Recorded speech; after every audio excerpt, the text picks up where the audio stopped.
Right breaking news చూస్తున్నాం. లోక్సభ ఎన్నికల వేళ తెలంగాణలో రసవత్తర రాజకీయం నడుస్తోంది.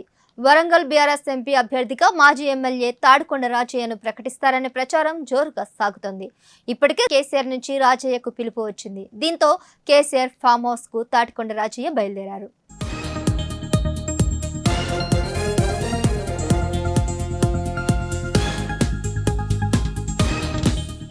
ముందుగా వరంగల్ ఎంపీ అభ్యర్థిగా కడియం కావ్యను బీఆర్ఎస్ అధినేత కేసీఆర్ ప్రకటించారు. అయితే తండ్రి కడియం శ్రీహరితో పాటు కావ్య బీఆర్ఎస్ పార్టీకి రాజీనామా చేసి కాంగ్రెస్ లో చేరారు.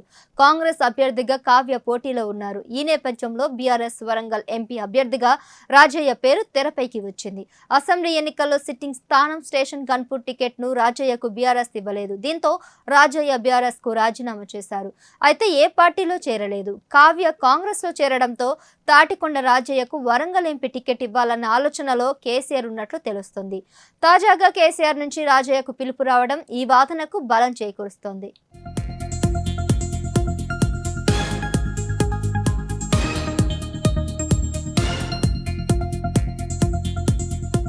బ్రేకింగ్ కి సంబంధించి మరింత సమాచారం మా కరెస్పాండెంట్ ప్రశాంత్ అందిస్తారు. ప్రశాంత్, చెప్పండి. తాటికొండ రాజయ్యకు కేసీఆర్ నుంచి పిలుపు వచ్చిందని తెలుస్తుంది కదా, దీనికి సంబంధించి పూర్తి డీటెయిల్స్ ఇవ్వండి. హస్రా, ఇక వరంగల్ జిల్లా వ్యాప్తంగా ఒక రసవత్తరమైన రాజకీయం నడుస్తూ ఉంది.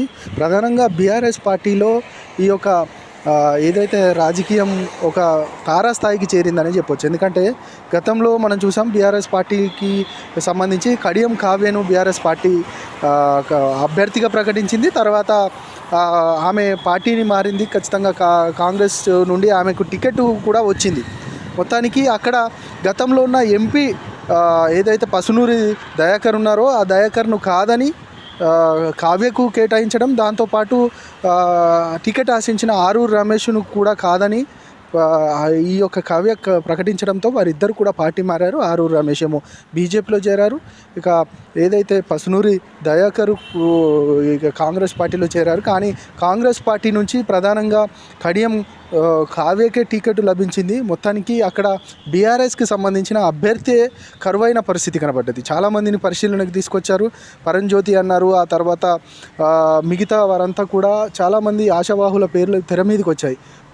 దాదాపు ఈ యొక్క వారం 15 రోజుల నుండి మొత్తానికి వరంగల్ చుట్టే బీఆర్ఎస్ పార్టీ యొక్క రాజకీయం అంతా తిరిగింది. ఇక్కడ అభ్యర్థి ఎవరు అనేది ఒక క్వశ్చన్ మార్క్గా తెర మీదకి వచ్చింది. అయితే దాదాపు అక్కడ ఏ రాజకీయ పార్టీ నాయకుడిని కూడా అక్కడ నిలువరించలేకుండా, అంటే ప్రధానంగా ఏ పార్టీ రాజకీయ అంటే బీఆర్ఎస్లో ఏ నాయకుడిని కూడా ఉండలేకుండా చేయడమే కడియం శ్రీహరి చేశారంటూ కూడా ప్రధానమైన విమర్శలు, ఆరోపణలు పార్టీ నుంచి వెళ్ళిపోయిన వాళ్ళందరూ కూడా చేశారు. అక్కడ ప్రధానంగా బీఆర్ఎస్ పార్టీ అభ్యర్థికి సంబంధించి ఎవరు దొరకట్లేదు అనేది కూడా పెద్ద ఎత్తున ప్రచారం జరిగింది. ఇదే నేపథ్యంలో గతంలో కడియం శ్రీహరికి వ్యతిరేక వర్గంగా ఉన్న వ్యక్తి ఒక 2 వర్గాలుగా విడిపోయి, ప్రధానంగా ఈయన ఎమ్మెల్యే అయితే ఆయనకు ఎమ్మెల్సీ ఇవ్వడము, లేదంటే ఆయనకు పోటీ నుంచి తప్పుకుంటే ఆయనని ఎమ్మెల్యేగా చేయడము అనేది జరిగింది. ఆయన ఎవరో కాదు, తాటికొండ రాజయ్యకు సంబంధించి తాటికొండ రాజయ్యకు కాదని టికెట్ కడియం శ్రీహరికి టికెట్ ఇచ్చారు. కడియం శ్రీహరి గెలిచారు.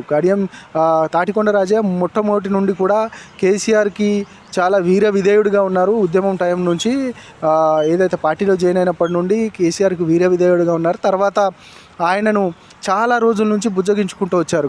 గతంలో మొట్టమొదటి డిప్యూటీ సీఎంగా కూడా కేసీఆర్ ఆయనను తెలంగాణ వచ్చిన తర్వాత చేశారు. కానీ కొన్ని అనివార్య పరిణామాలు, పరిస్థితులను బట్టి ఆయనను డిప్యూటీ సీఎం పదవిని కూడా పక్కన పెట్టారనేది పక్కన పెట్టారు. ఆ తర్వాత కొంత ఆయన పార్టీకి కొంత విముఖత, అంటే పార్టీకి కొంచెం దూరంగా ఉన్న నేపథ్యం కనబడ్డది అనేది కూడా అక్కడ పెద్ద ఎత్తున చర్చకు వచ్చిన అంశం. తర్వాత కూడా కేసీఆర్కు దగ్గరగా ఉన్నాడు. కేసీఆర్ ఏం చెప్తే అది చేసిన తాటికొండ రాజా ప్రధానంగా మొన్నటి ఎన్నికల్లో మాత్రం ఆయనను తప్పించి కడియం శ్రీహరి ఇవ్వడంతో చాలా నిరాశ నిస్పృహలతోటి ఉన్న నేపథ్యం కనబడ్డది. ఆ తర్వాత పార్టీ నుండి కూడా నేను విడిపోతానంటూ కూడా వెళ్ళిపోయిన పరిస్థితి. తర్వాత కాంగ్రెస్ పార్టీలో కూడా ఆయన ప్రధానంగా కాంగ్రెస్ పార్టీలో జాయిన్ అవుతారనేది ప్రచారం జరిగింది. కాంగ్రెస్ పార్టీ చుట్టూ కూడా ఆయన ప్రదక్షిణలు చేశారు, ఢిల్లీకి కూడా వెళ్ళారు, కాంగ్రెస్ నేతలను కూడా కలిశారు. కానీ కాంగ్రెస్ పార్టీలో వాళ్ళు ఈయనను తాటికొండ రాజయ్యను పార్టీలోకి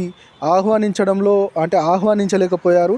ఖచ్చితంగా ఆయనను పక్కన పెట్టారనేది కూడా చెప్పొచ్చు. ఆ తర్వాత ఆయన ఇటు బీఆర్ఎస్కు కాకుండా అటు కాంగ్రెస్కి కాకుండా ఇక సందిగ్ధంలో ఉన్న నేపథ్యంలో కడియం శ్రీహరి పార్టీకి ప్రధానంగా పార్టీలో ఉన్న నాయకులందరికీ ఒక ద్రోహం చేశారు. ద్రోహం చేయడం వల్లే పార్టీలో ఉన్న నాయకులంతా కూడా మిగతా పార్టీలోకి వెళ్ళారు. కాబట్టి కడియం శ్రీహరి మీద ఖచ్చితంగా తాటికొండ రాజయ్యని మరొక మారు పోటీ చేపించి ఆయనకు వ్యతిరేక వర్గమైన తాటికొండ రాజయ్యతో పోటీ చేపించి ఆయన కూతురిని ఓడగొట్టినట్టయితే ఇక్కడ బీఆర్ఎస్ పార్టీకి సంబంధించిన నాయకుల యొక్క కోరిక నెరవేరుతుందనేది కూడా పెద్ద ఎత్తున రాజకీయ వర్గాల్లో ప్రధానంగా చర్చ జరుగుతుంది. అందులో భాగంగానే తాటికొండ రాజయ్యను మరొక మారు తెర మీదకి తీసుకొస్తున్నారు అధినేత కేసీఆర్ అనేది కూడా ఇక బీఆర్ఎస్ వర్గాలు చెప్తా ఉన్నాయి.